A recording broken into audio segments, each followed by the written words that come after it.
Mbahaye ikaze mwese abo turi kumwe uyu munsi wa none, aho muri hose mu mpande zose z'isi mukaba mwumva ikinyarwanda, mwese mbahaye ikaze kuri iki kiganiro cy'ijambo ry'umunsi tugiye kurebera hamwe uyu munsi wa none wo ku wa kane, itariki ya 4 z'ukwezi kwa 4 2024.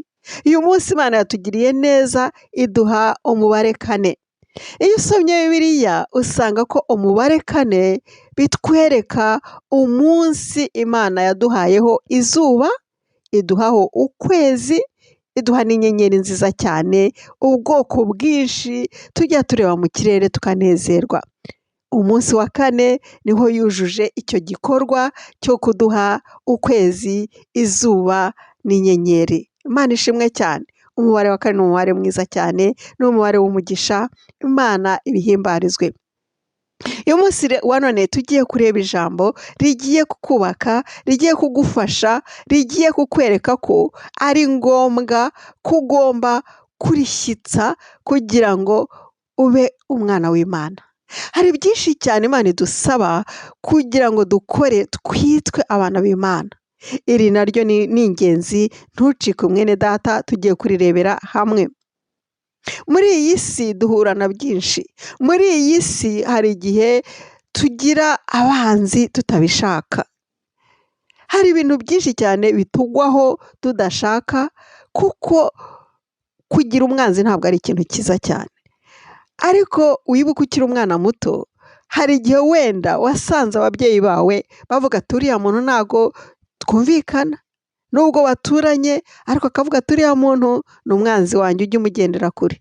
Wenda wagize amahirwe usanga ababyeyi bawe badafite icyo kintu cyo kwangana, badafite se umwanzi waje mu buzima bwabo, kuko ushobora kuba unakundana ukagira gisida, ukisanga hari umuntu waguhemukiye, hakaza ubwanzi hagati, hari umuntu ukwanga guhuye n'ubusa. Icyo kintu cyo kwangana, iryo jambo ni ijambo Yesu Kristo agiye kutuganirizaho ukuntu twaryirinda, icyo twakora ugize ibyago ugahura n'umuntu ukwanga. Wenda ni ku kazi, uvuye mu gihugu cyawe se ugiye mu mahanga, usanga hari abantu badakunda abirabura, n'urugero bakanga abirabura cyane, mbese ugasanga baragutereranye, ugasanga bamwe ntibanakuvugisha. Icyo gihe uhinduka umwanzi w'abo bantu, nawe kandi ukisanga abo bantu nawe utabisanzeho, hakaza iyo nshinga kwangana. Icyo ni ikintu tujya twumva kandi tubona cy'ukuri kubera kamere zacu. Ushobora kugira ibyago abantu bakaguhora imyizerere yawe, abantu bakakwanga. Hari umuntu ushobora kuguhemukira akakuvuga ibinyoma kandi mwana inshuti, akaguca inyuma, akaguteranya. Ibyo ni ibintu bibaho bene data, ugasanga hajeho ikintu cy'igisika hagati, muranganye, mupfuye akantu gato cyane. Ariko uyu munsi wa none turarangiza iki kiganiro washubijwe kuri iki kibazo cyo kwangana. Ntabwo ari ikintu cyiza cyane, nta nubwo Imana igikunda. Hari ikintu Imana igiye kutwigisha kuri iki kintu bene data. Reka dufatanye ijambo dusanga muri Matayo ibice 5, turasoma umurongo umwe gusa wa 44, turebe icyo Yesu Kristo yabibwiyeho abigishwa be. Yaravuze ati mukundane, mukunde abanzi banyu. Yesu Kristo yarababwiye ati mukunde abanzi banyu, abwira abigishwa be. Bari bari kumwe baraganira.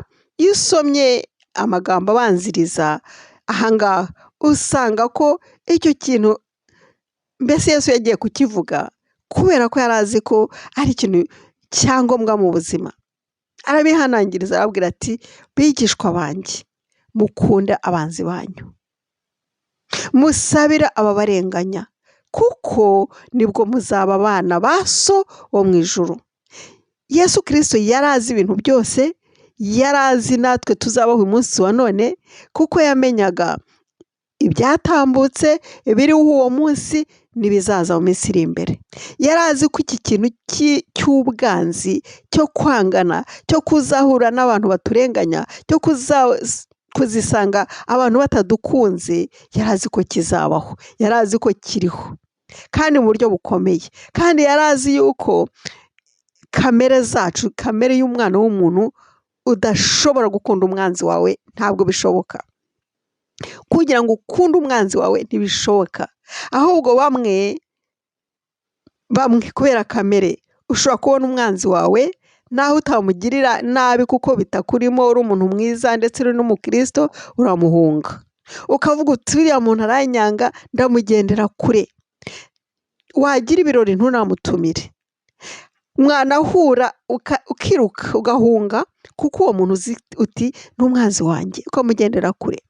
Ijambo ry'Imana uyu munsi wa none ryongeye kugaruka, ryongeye kuza, ryongeye kukwibutsa ngo kunda umwanzi wawe. Ese wamukunda uti? Wamukunda gute? Wamukunda uti? Njye nicyo kibazo njya nibaza, nanjye ndi umwana w'umuntu, nanjye ngira kamere.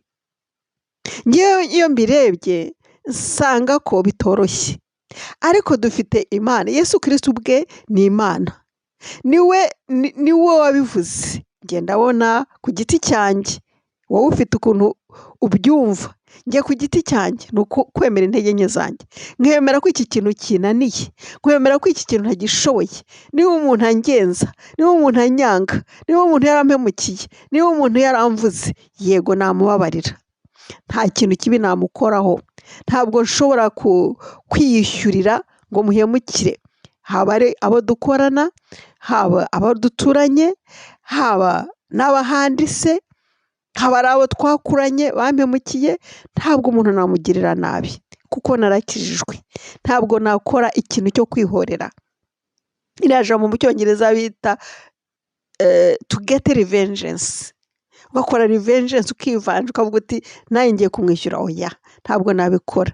Ariko kandi kumukunda ngo umugire inshuti, numva bitashoboka.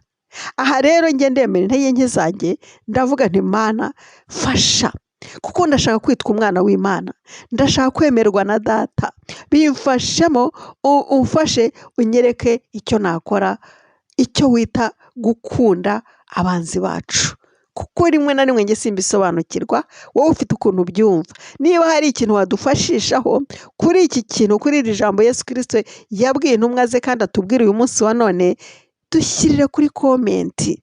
Shyira hasi aho ngaho, ureba hasi y'iyi videwo kuri komenti urahabona, ugira icyo wandikaho, ufashishe bagenzi bawe, ufashisha abandi bene Data, ufashisha undi uzabisoma afashwe, kuko ni ibintu bitoroshye bene Data.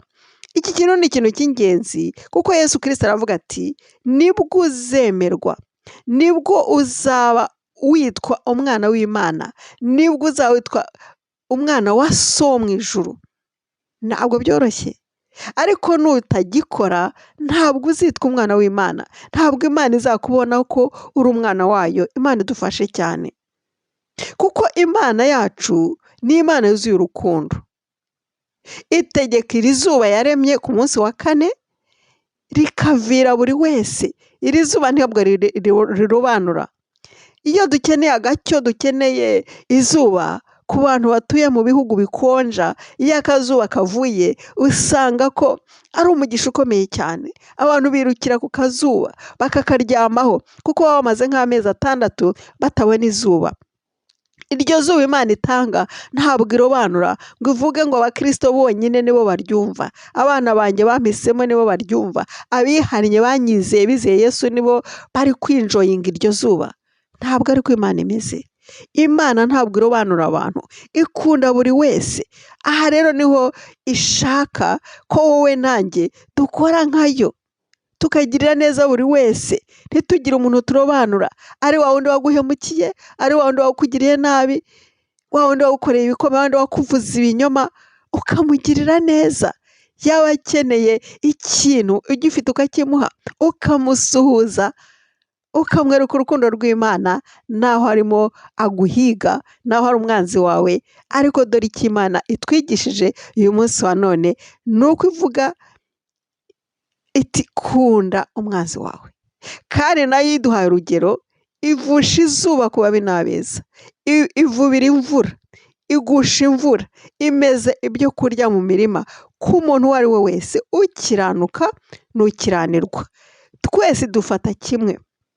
urwo rero ni urugero rwiza cyane kuri wowe wumvaga wari ufite umwanzi, wa wundi wakwepaga, wa wundi wavuga uti niduhura nta n'amazi namuha sizamugirira neza. Ahangaha Imana iratwigishije cyane, Imana iratwigishije kuko iyo izuba rivuye ni iryacu twese, iyo imvura iguye, imvura imeza imyaka ku babi n'abeza, kuri twese.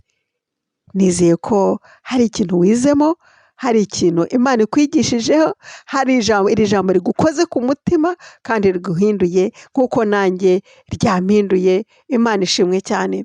Tuzakomeza ubutaha bene data, nagira ngo mwese soreza aha mbashima cyane, mbashimira subscribe mwakoze, mbashimira ko iri jambo muri abandi, kugira ngo twese dufatanye kuzamura ubwami bw'Imana, kubaka ubwami bw'Imana hamwe, gufasha abandi kugira ngo nabo bazahinduka abana b'Imana. Imana ikugirire neza. Tuzakomeza ubutaha. Reka dufate akanya gato cyane ko gusenga. Mana, turagushimye ko twigishije ko tugomba gukunda abanzi bacu, turagushima ko twigishije ko tugomba kubabarira buri wese, tukamubabarira kandi tukamusabira, tukamugirira neza, tukabasengera, kuko nicyo kizatuma duhinduka abana bawe. Urashaka ko dusa nkawe, kuko data wowe ntabwo urobanura, ababi n'abeza ubagirira neza.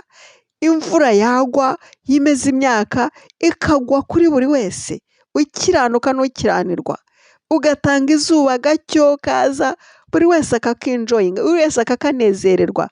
Umubi ugukunda, umwanzi wawe ugutuka, utakwemera, nawe akishimira ibyo byiza byawe.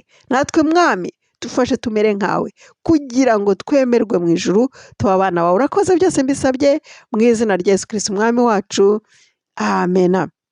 Nshuti zanjye, bifurije umunsi mwiza, kandi najya ngo mbamenyeshe ko iki kiganiro cy'ijambo ry'umunsi mwakigezwagaho nanjye Jose Irumva. Tuzakomeza ubutaha, ntugacikwe n'ibiganiro byacu hano kuri Pure Gold TV. Umunsi mwiza bene data, nshuti zanjye mwese ndabakunda, turi kumwe.